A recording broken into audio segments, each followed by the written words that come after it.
On in, Legacy Builders. Good morning. As always, come in, let me know what you're drinking: tea, coffee, water, whatever your beverage of choices. Come on in. And as you can see, we have with us Mark. Woo-hoo. Woo-hoo. What a Mark Fisher pleasure. joining us live. Yes. So happy to have you here, Mark. Thank you. Thank you. It is like I said, a pleasure and an honor to be here. And I'm really excited to talk about our topic today during this Tea Time Tuesday. Yes, yes. It's going to be a good one. I think it's really going to be a great conversation. We are talking today because recently in the news, Robert Kiyosaki was, well, back in the news again. That's his thing. He pops up from every now and then, right? And if you don't know Robert Kiyosaki, he's the author of the number one best-selling book, Rich Dad, Poor Dad. So who's heard of the book, Rich Dad, Poor Dad? Who's familiar with Robert Kiyosaki? Yeah, Dropping in the comments. Let me know yeah, I'm if pretty you sure everyone in this community has heard and read his book, Rich Dad, Poor Dad. So I think the whole world knows Robert Kiyosaki at right. this point. Of course. I mean, definitely legacy builders, right? The legacy builders are definitely probably Exactly. really familiar with the book and the concepts that he teaches in the book. They're really groundbreaking, actually. So Mr. Kiyosaki had an interview in which he discussed the fact that he is $1.2 billion in debt. So that is with a B. And I am with a B. With the B. Mark, that is not a little bit of money at It is all. not. Not at all. Did anyone else hear about this news? Did anyone else see it in your news cycle that about, it was a headline, Robert Kiyosaki, $1.2 billion in debt. I'm trying to see if we're the only one that has only one paying attention to that. Right. Yeah, I'm checking now. I see that, lots of people are saying they know of his book or they've read his book, but no one has Okay. seen the article. Okay. I see. Okay. No, just hearing of it. All right. So no, a few people have not actually heard it, was familiar with this headline or the interview. So this is news to some people. Yeah. So yes. Okay. So this is great. You're not familiar with it. So this is going to make it interesting. All right. So yes, that is the headline. Robert Kiyosaki has $1.2 billion in debt. Now here's where things get interesting, at least for me. As y'all know, I like to read comments. That's my thing. That's my guilty pleasure. Although it's not always a pleasure, but I do read comments. And when I saw the headline, I knew I had to hit those comments. Okay. That was just, I was going in there because I already knew what I was going to see. I just needed to confirm what I already was going to read. All right. I needed to confirm that I knew what I knew. So I went into the comments and then I brought it up to you, Mark, right? Because then we talked Oh, yes, about the you headline did. and I said, Mark, those comments. And then Mark went into the comments. Right. And Now, so I don't do comments, right? So, which is a healthy thing. I do a comment fast every now and then. But I had to hit those comments for this one. Mark, okay, I'm gonna let you lead with this one, and because y'all know in the conversations we have here, like I talk about telling on yourself, I talk about how a lot of things we say and do really display our money mindset, our thoughts about money. So that's why we're starting off with the comments here. yeah. Let's go ahead, Mark. Yeah, no, I was just going to add to that by saying that, when we're going into these type of conversations, you really have to come in from an open mindset, especially when you're talking about someone like Robert Kiyosaki. And we'll dive into that article in more detail, but you have to understand that this man understands how money works. He understands smart money decisions. And so reading the comments, yeah, you really get a sense of those people who are open to ideas and those thoughts, and those who are still closed when it comes to understanding smart money decisions. Yep, are you still there? Oh yeah, sorry. Okay.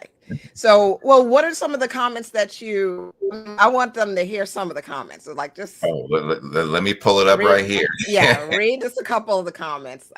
Because remember, a lot of individuals here listening, they're not familiar with this article, this interview, Well, and let me we're read one of starting my off here. let me read Okay. one of my favorites here. Okay, so it says, "It's amazing to me that people still think Robert Kiyosaki, a man who is over his head in debt." Okay, let me repeat that part. Over his head in debt is a financial genius. Okay, Hmm. so just kind of let that sink in a little bit. Okay, this is Robert Kiyosaki. Okay, so what's another one here? The good thing is that I'm seeing a lot more positive comments from Yes. when we first talked about this.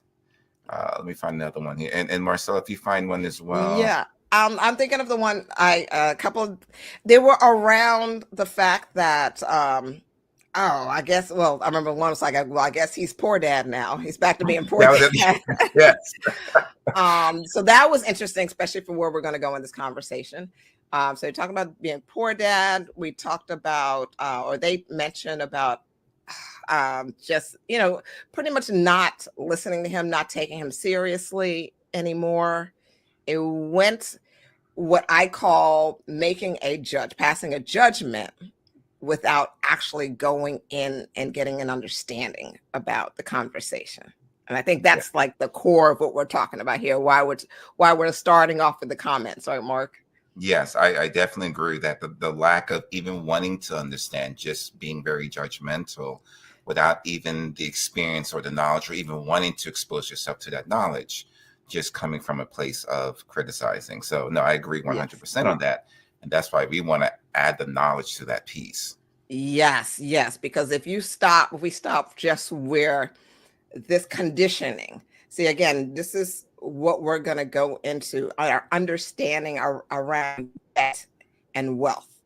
These comments, and again, why we're starting off with the comments is because we want to show you how easy it is to display your actual thoughts, your conditioning, your programming around these concepts. So let's really deal with the core of what we want you to take away from in this conversation this morning. And that is that a key component to building multi-generational legacy here, and what we always talk about is building a multi-generation legacy. But a key component to building multi-generational legacy wealth is your thinking around these two concepts, debt and wealth. So your thinking around debt and wealth. And we're going to get into that more. But first, I want to ask you a question. I want you to think about it and write it in the comments. What do you want to be? Wealthy, or do you want to be debt free? Just what's the first thing that comes to your mind? Doing a little experiment here. What do you want to be? Do you want to be wealthy, or do you want to be debt free? Just know that there's no right or wrong answer. Just type your first thought to the question, whatever it is, to that question. All right. And I'm checking the comments and see what you put in there. All right, Mark, while they're typing, okay, I'm loving it. I'm Yeah. seeing wealthy, I'm seeing debt free, I'm seeing wealthy. Okay, I'm seeing a mixture here. Can I have both? Yeah. Yeah, some people are saying, all right. All right, so keep typing. Mark, as Mhm. they're typing, I just wanted you to share a little bit more about the interview. Sure. Yeah. So one of the things that really captivated me was just Kiyosaki's demeanor during the interview, and the host started off the interview by stating that, so it's recorded or documented that you're $600 million in debt, and Kiyosaki looked at him and with a straight face said, "No, I'm 1.2 billion." Like the authority behind that, like it just pushed me back a little bit. It's like, wow. Okay, no, he corrected him with a number that's far greater than what the host had stated, right? And here's the thing, when we look at that, he understands that 1.2 billion has a purpose, right? That he is, and I'm going to dive into this a little bit more, but the his understanding of the fact that the 1.2 billion is something that is not giving him any fear, concern, but he's using it as a tool, just that confidence behind it. And I'm surprised that no one really looked at that, especially those that have a negative view on debt, really paid attention to the fact that he's saying this not from a place of negative or concern or fear or guilt. No, Right. Yeah. so No. Sorry. I was, you're looking at the comments, right? yeah, I'm looking at the comments. They're rolling. Look, I have to show this. Let's see. I think there's a little, I want to make sure you guys can still hear us and see us. All right. I had to pull this one up because I love this comment. Conditioning, Renee, thank you for sharing this. Conditioning and upbringing leads me to say debt free, but feeling wealthy is what I want to shift to. And okay, we're just gonna make a note on that one, okay? Because that one is a really important. I think so, Renee, thank you for sharing that. Look, this what we're talking about here, what Mark just said, it's so important. And I think as we go into this, like I said, there's no right or wrong answer. A lot of you said wealthy. What you're seeing some things, Mark, there. Any other sticking out to you? I think it was Shirley. I'm looking for it, but Shirley kind of jumped into the area that I wanted to talk about when she talked about using other people's money. Okay. Yes. So that one really popped out. I was like, oh, okay. Now we're speaking my language, So I believe it was Shirley that said that. So okay. Yeah. I'm looking back at it too. Other people. Okay. So okay, well, great. So we're touching on that. And you guys are getting it. So wealthy, some saying debt free. And again, there's no right or wrong answer here. We simply want you to just express how you feel. This is what the conversation is about. How are you thinking about debt? How are you thinking about wealth? It's like, what is your thought process? So how are you actually processing these two words and the meaning you've created around these two words?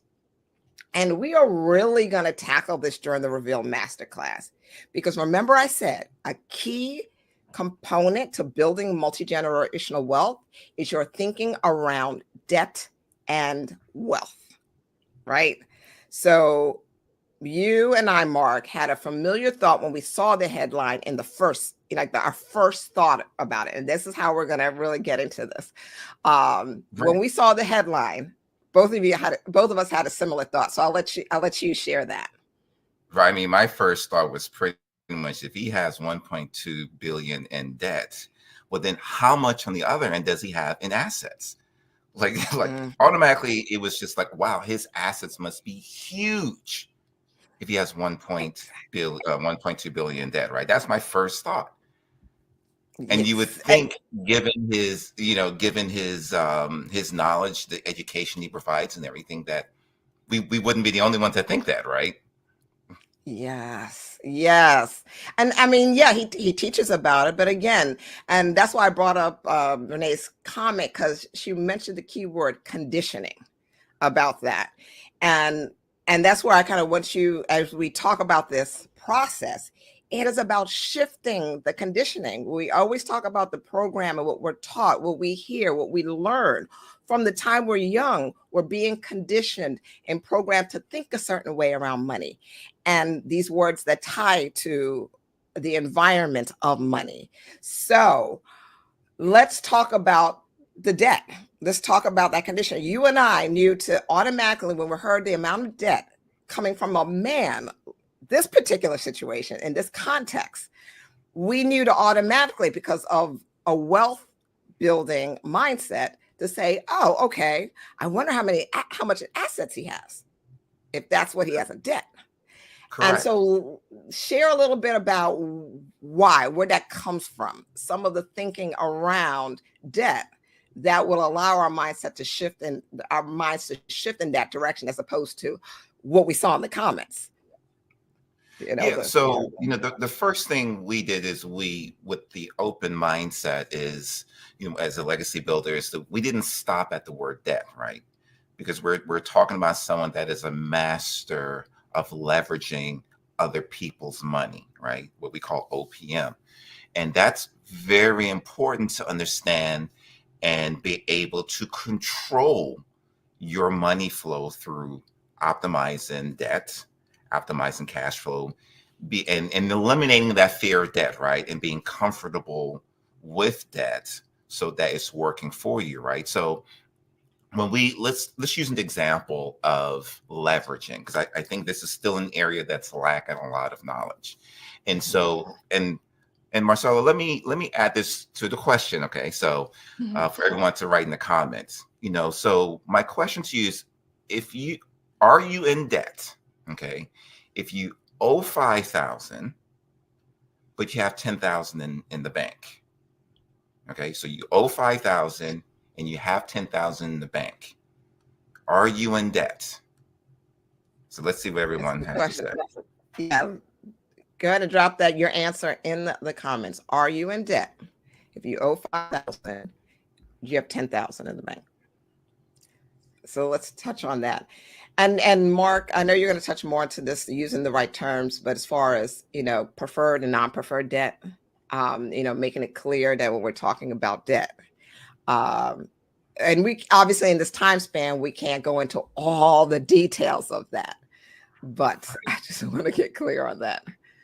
All right. So yes, debt. Okay. So people are answering.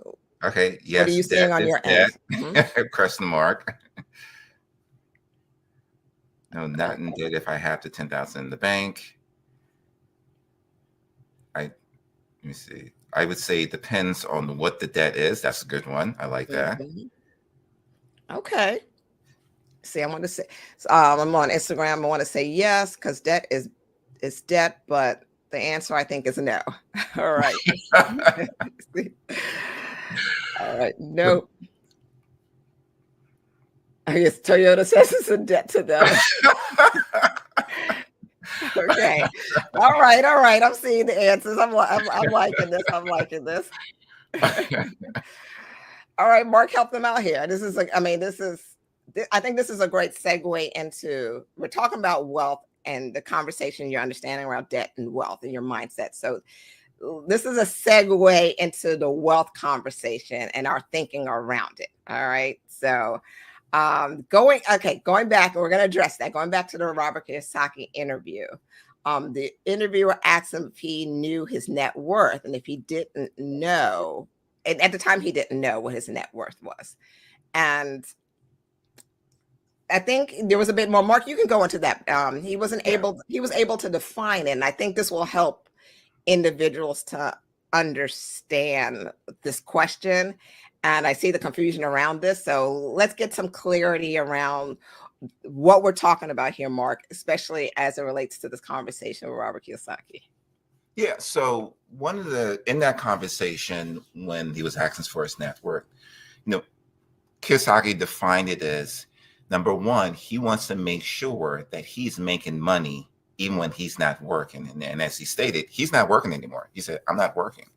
And yet his assets bring him money that overly sustains his lifestyle, right? So, and we could look at that as passive income, but it's smart money decisions that he's making. Everything that he's doing is calculated.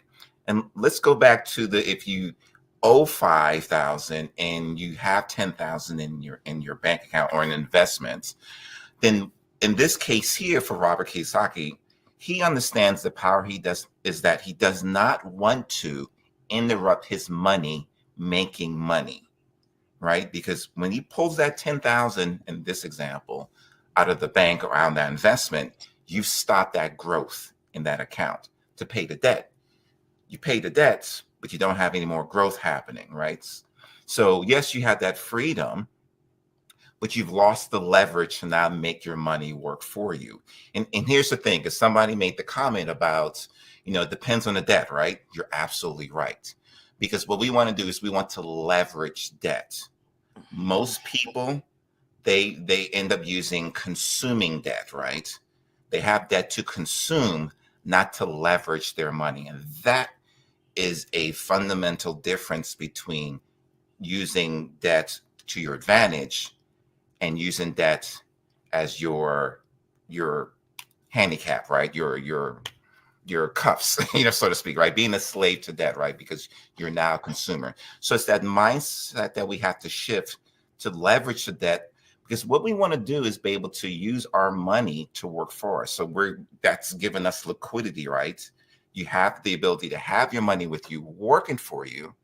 And the other thing that we have to consider is when you give up your money to pay off debts, well, now you've lost the ability to have opportunities, right? If something comes up that can allow you, thinking as a wealth generator, a legacy builder, how can my money be carried on to the next generations? Well, that money needs to be working for you. That means there's opportunities that you can build upon.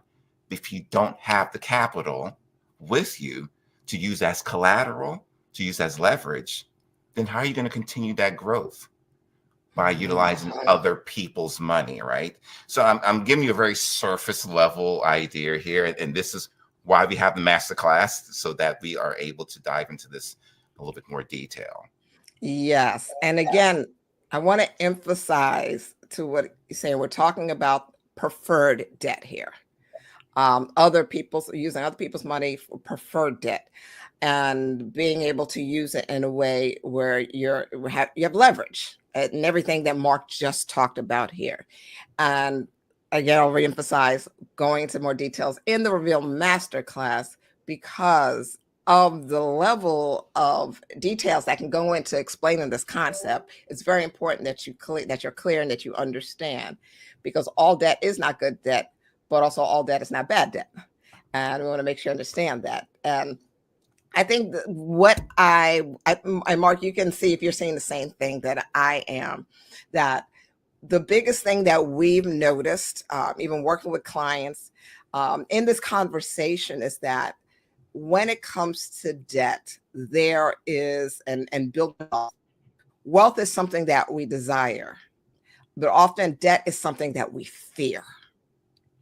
And again, that comes with all that we've seen. I mean, we see what can happen, the dangers, what people go through when they are in debt, and the struggles when we're using, non-preferred debt, using the bad debt in the wrong way that puts us in a chokehold. But we also are not taught the wealth building principles that show us how to use preferred debt to actually reach our desire. And this is where it comes to an understanding of what we want to be able to continue to teach you all. And that is, the more competent you are about wealth building principles, the more confident you will be about preferred debt principles. In other words, other people's money.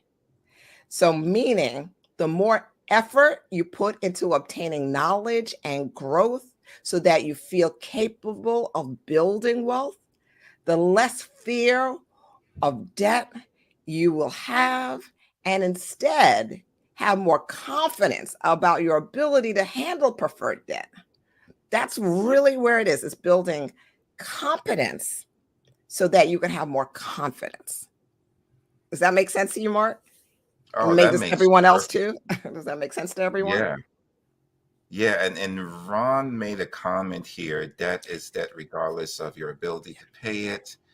There's debt and there's being over leveraged. And that was such a good point here, because in everything in life, you have to know your capabilities. You have to be able to move forward based on your knowledge and your understanding. So for some people, maybe this is a concept that may not benefit them because they don't know how to manage their money properly. And so creating debt to leverage may not be in their ability right now. But this is where education comes in, right? So this is not something that we would just jump into and just start using right away, right? You have to understand those concepts to make it work for you, not against you. Yeah. That is the key to that. And thank you for bringing that up. I saw that comment as well, and I wanted you to touch on that.